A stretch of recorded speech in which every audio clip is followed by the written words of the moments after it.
I am retiring as a dating coach by the end of 2024. In this video, I want to talk to you about why I'm retiring. Before I do all that, I just wanted to thank all of you, my subscribers, customers, clients I worked with one-on-one, those of you that invested in my courses and got better. I am so thankful that I got this opportunity to work with all of you over the last 2.5 years. Don't worry, you'll still have access to all my courses and you can still book me for one-on-one trainings until the end of this year. I want to talk about 3 things. First, I want to talk about the history of dating advice and how it got to where it is today. Then I'm going to discuss the future of dating advice and where I think you should be getting your dating advice from. And then lastly, I'll talk about where this channel is going. So how did I become a dating coach? How did I get good at this? A lot of you have seen my videos, but you don't know the full story. So I went to a pretty good school out in Boston, and I was the youngest kid to graduate from my high school. When I got to college, I was 16 at the time, and I really didn't know a lot. I couldn't read social cues properly. All I had was a very optimistic,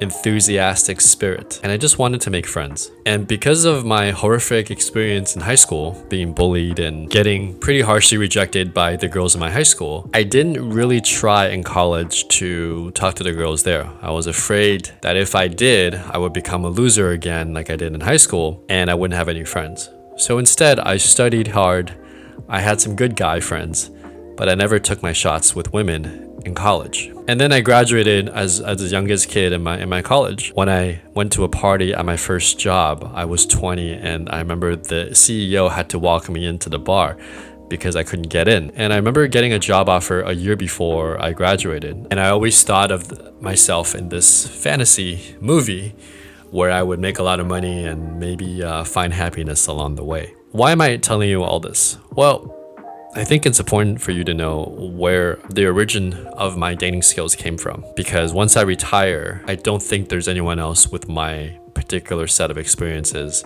that teaches dating in a way that I do. Are a very particular set of skills. Skills I've acquired over a very long career. And once you understand this, hopefully you can develop your own style that might be a branch of the style of game I've developed. I remember flying back from Texas from a client offsite, and the company was nice. They sent me a limo. I was in the limo, and I remember going to a Wendy's, getting a late night at 1 a.m. And this was like one of the weekends leading up to my birthday. And I remember thinking, is this how I want to spend my 20s? And I looked at the partners at the firm, and I realized if I stayed in management consulting, is this something I want to do for the next 10 years? And the answer was a definitive no. So even though I was a foreign student with an F1 visa, that just means that I don't have a valid visa status, I quit my job and I moved to California. And my dream was to get into tech, because I thought tech would be more fun, more interesting, and it would be a way for me to meet different people. So I moved to the Bay Area, and unbeknownst to me at the time, one of the worst places for dating, right, in terms of ratios. But I went there because my goal was to work at the #1 company at the time, which was Google. This was like 2007, 2006, 2007. And I tried to apply to Google, and I got rejected probably 24, 25 times over 2 years. And during those 2 years, I worked at various startups. I was a very hardworking kid, so I convinced the founders to, hire me even though I wasn't a citizen. And I just bided my time, and I got some experience with a few startups. I kept applying. And at that time, 2 different divisions at Google reached out to me. And long story short, I ended up getting a Google offer, and I got 4 other offers from 4 different tech companies. And I realized that the skills I was developing in terms of how to write my resume, how to interview well, got to a point where it got good enough where I saw consistent results. And my interview skills over those 2 years, because I kept applying to different jobs, got better and better. Once I started at Google, that was when I realized, wow, I'm at the #1 company in the world, and somehow I'm unhappy. I thought I had made it. I thought this was the goal. And there are a lot of reasons why after the first year I was unhappy at Google, which I won't get into in this video. But one of the main reasons that I was unhappy in my life was because I couldn't get a girlfriend. I tried really hard, but I just couldn't get a girlfriend. That's when I felt really bad, because I had done everything my parents and society told me to do. I studied hard. I was a good boy. I got a good job. I worked really hard. I got into the #1 company to work for in the world, and yet I was unhappy. And so kind of the matrix kind of broke down, and I realized, I can't keep living by someone else's expectations. I needed to set my own goals and find out what I really wanted. And one of the things I really wanted was just a girlfriend. And it was so hard for me to even do that. So that period in my life started this journey to really understand what it would take for a guy like me who was nerdy, who didn't really understand social cues, to get a girl to like me. Like a lot of guys, I started out in the pickup community, and I had a few friends who were dating coaches. And at that time, I didn't have the money to do boot camps or whatnot, so I just volunteered my time, and I started helping them arrange their boot camps, their schedules, their students, and I just volunteered my time whenever I wasn't working. There's a lot of things people say about the seduction / pickup community, and of course, like every group of people had their bad apples, but I would say the overwhelming majority of people I met on that journey were really nice guys. Guys who offered, their place for me to stay when I was visiting their city. And the majority of men that I met were just guys who had a self-improvement mindset. They wanted more out of life, and they felt that if they could learn to attract the girls they wanted, that they could somehow have better control of what they got out of life instead of just taking what life gave them. A lot of these guys, you think they were players and whatnot, they're not. They're just guys who want to date around for a while, and then a lot of them ended up marrying the right girl or settling down. I started to notice after the third or fourth year in learning pickup and dating that some of these guys seemed to be stuck. They were stuck talking to what I consider to be, not the classiest girls, at trashy bars. It's like your shirt and her shirt created hers. Yes. That's surreal. I saw that their fashion was kind of like they're stuck in like the 80s or 90s rocker fashion, and they were still doing the same things. And I started thinking to myself, if I stay here, I would be stuck here too. So I started seeking out other teachers. I found teachers in the Tantra community. I found teachers in self-development retreats. There was a whole meditation, mind-body community that I was a part of at that time.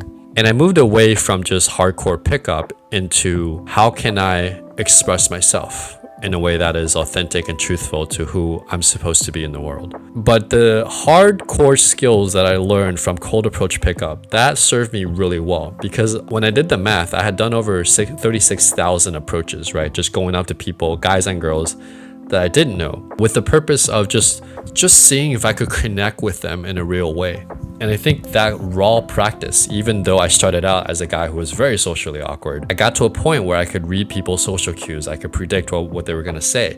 And I could really authentically get to know someone just through that sheer number of repetition of practice. And I started to enjoy it, and I got pretty good at it. And the question I kept asking myself was, how can I continually engage a girl or a guy, a girl for dating or guy in business, in a way that was positively persistent, but the more I interact with them, the more I build my value, rather than most guys, which is the more you interact with them, the more you feel like you're taking value, you're begging. This is a very long chapter in my life, but basically, to give you the short version, we started making good money because I had met the right business partners through the social skills I acquired.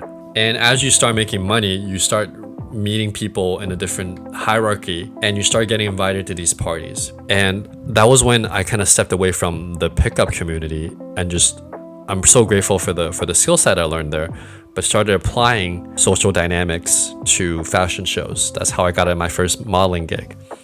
We started applying it to networking events. We started applying it to our own social network. So all the stuff that I learned from just cold approaching, right, I was now applying at a much higher level. And one thing I realized was the guys that are stuck doing cold approaches, right? You have to do a lot of numbers, and a lot of times you might get lucky and find a classy, very beautiful girl, but it's kind of random. It's like hit or miss, and there's a lot of work involved. But once you understand those dynamics, your skill set, and you get access to a different level, a caliber of women, right? Especially after we moved to LA, we started meeting, not A-list actresses, but we started meeting actresses, models, and we started building our community. I noticed that my skills in terms of flirting, attraction, were much better than the guys we met in LA. The guys we met in LA, they had a lot of money, they had a lot of fame, and they had access, but they were relying on their money and access to attract the girls. Whereas me, I could rely on my communication skills to build attraction. And that's when I realized I had the skill set, but I needed the access. And once I had the access, I applied the cold approach skill set to that access. And I did it in a way that wasn't sleazy, that wasn't like manipulative. It was literally the cold approach skills tailored to how to authentically connect with people and create win-win situations. So I ended up creating a pretty amazing life in LA, and in a city where most people think it's very fake. I had a really core group of friends that I still keep in touch with to this day, even though we all live in different countries right now. There's another chapter in my life, which I won't get into, but I was in a car accident. I know I'm Asian, but I'm actually a pretty good driver, pretty good and safe driver. But someone else hit me and I was kind of on this chronic pain journey. I have some time to pursue my passion. And I said, look, I spent over 10 years developing the skill set of how to interact authentically with women and different people. I don't see anyone else teaching it in a way that is congruent to my style. Let me start putting out information out there to see if I can make a difference. So that leads us to today. For the last 2 years, I have seen hundreds of doctors, and my recovery has gotten to a point where I'm almost 100% back to normal. And it's time for me to take the next step. And I want to talk about what I think is wrong with the selection community, and I'm going to relate that to why I'm retiring. These are just my opinions, right? But a lot of coaches didn't come from like a white collar background. Some of them maybe went to college. They kind of started out just as dating coaches. And being a dating coach was their bread and butter. It was how they made money. For me, it was the opposite. I started out at management consulting, and then later on at Fortune 500s, 3 different Fortune 500 businesses.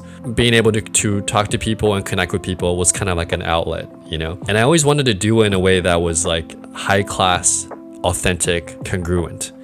And even though I learned a lot of techniques from these guys, there was this gap where I felt I was a little bit different, that my game was a little bit different, where I would interact, but I was still a gentleman. You know, I wasn't always going for sex. I wasn't always like sleazy. It was refined. It was skillful. And it wasn't the thing that made the most money for me. The other thing I noticed was that in American cancel culture, I have stories of friends who were coaches who got canceled, and I started to realize, wow, this is a tough industry. It's a lot of risk, and even though it's my passion, one of my passions, like you could get canceled for any reason.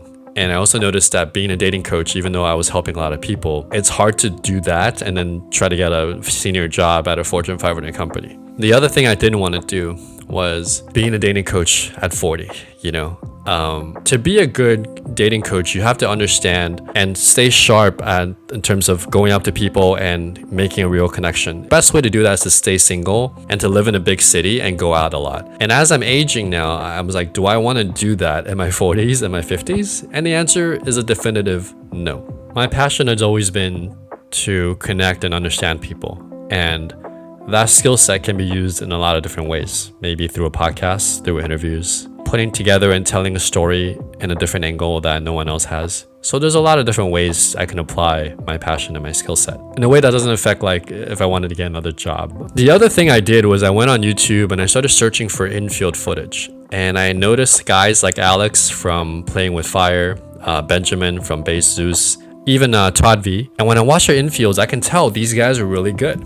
Technically, they were really good. Game can recognize game. And I noticed that in their infields, they were at a point where they weren't making any mistakes at all.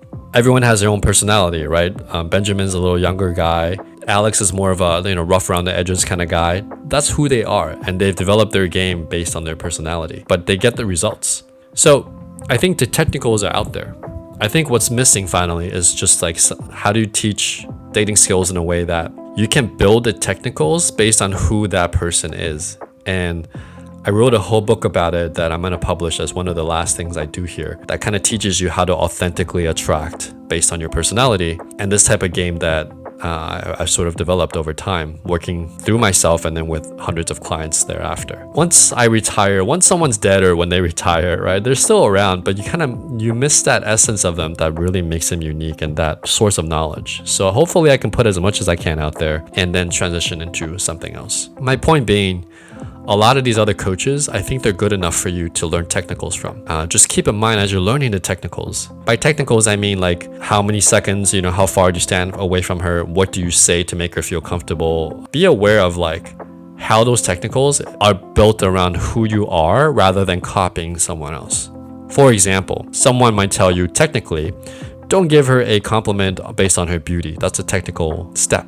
then the client will say, well, what do I say then, right? And then it'll be like, oh, use this line. Hey, I really liked your get up today, or I really like the way you put together your outfit. That's fine, but that's coming from me, so a guy who notices a guy's style because I'm really into style. But it might not be congruent to who you are. For another guy who's more simple-minded, he doesn't care about style, right? How do you build that? Well, if you search authentically and you come up with the lines, and there are exercises in my book on how to do that, then you can say, you know, I don't really care, but I like the fact that she's a cute girl. And so another opener that I used with one of my clients was, hey, I'm a guy, you're a girl, and I wanted to say hi. Very innocent, you know, 5th grade opener, but it's congruent to who that guy is. Another guy might be really into the way people walk because he's a dancer, and he will go up to a girl and say, you know, I love the way that you walk. It really shows like your weight distribution is really balanced. Another guy who's into fitness, you could say, you know, the way you carry your body, I can tell you work out, you know, congrats, I wanted to meet you. So everyone has a different story, and when you build the technicals around who you are as a story, your game becomes really strong, and it becomes strong in a way that no one else can copy because it's based on your own experiences and who you are. And nobody's teaching that right now. And I just wanted to write a final book about it so I can teach you how to do it, but at the same time, move on with my own life as well. It's also past my prime, right? Like, I don't want to be the 40-year-old guy at the club teaching guys how to do this. I've done this successfully at a very high level. I hope to pass on my knowledge, and it's time to move on to the next step. Where are we going with this channel? To be honest with you, I haven't decided yet. I was thinking we could do podcasts. I was thinking I can give career advice. I've done many interviews at Google. I have personally worked at 3 different Fortune 500 companies, and I got those job offers even though I was a foreign student. Making a channel about social observations, breaking down social situations in different scenarios, whether it's a relationship, breakup, making friends. I actually, over the last 3 years, learned so much about body work, recovery, mind-body syndrome, chronic pain from the car accident that I could probably make a whole different channel about that. I remember one of the doctors I've seen, he was one of the good ones, and he told me, you know, Giovanni, you probably know more than most doctors I know at this point, right? Having studied so much about the specific condition I had and whatnot. So there's a lot to cover here, right? And just because I'm not teaching dating skills doesn't mean I can't pursue my gifts or my passion, whether, you know, maybe it starts off as a side project and grows into something bigger later on. Whatever happens with this channel, I just want you guys to know that I'm so thankful for all your support. And hopefully this high integrity skills will be a place where you can come back to, where you want to improve something in your life, and you want to do it in a way that's authentic, and you want to do it in a way that's concise, and the instructions and steps are precise, and the tips actually work for you. So thank you so much for watching. I don't know what comes next, but I promise it'll be good.